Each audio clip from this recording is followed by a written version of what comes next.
Thank you, Dave. And as Dave mentioned, it's definitely cold outside. We can see that, and there are a ton of road closures. Bear with me while I get through everything.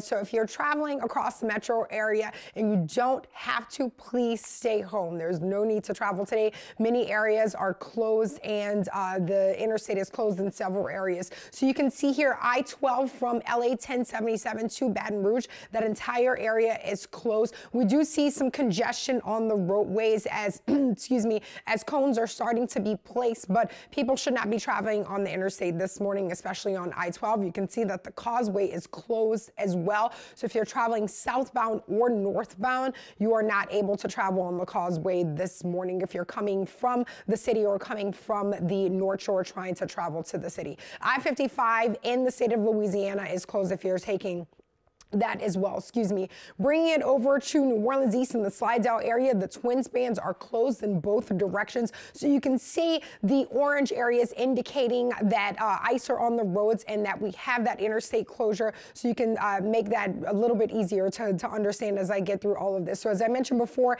eastbound and westbound, the twin spans are closed if you're traveling in from the Slidell area, and the high rise is closed as well in both directions. So if you're traveling towards the Slidell and New Orleans East area or coming in from there headed to the city, you will not be able to take I-10 this morning.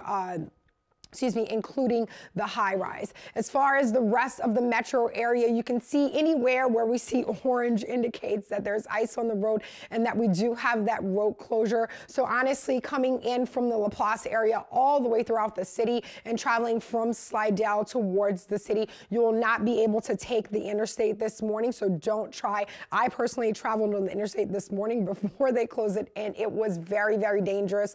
I drove about 5 to 10 miles per hour. So again, if you are traveling on the road, take your time if you absolutely have to go somewhere and you have to go to work. But if you don't worry about getting on the roadways this morning. We can look at the cameras and see that if you're traveling on the West Bank, the Crescent City connection, the elevated part of the bridge is closed this morning. So you are able to take the ground level expressway, but once it does become elevated, that area is closed as well.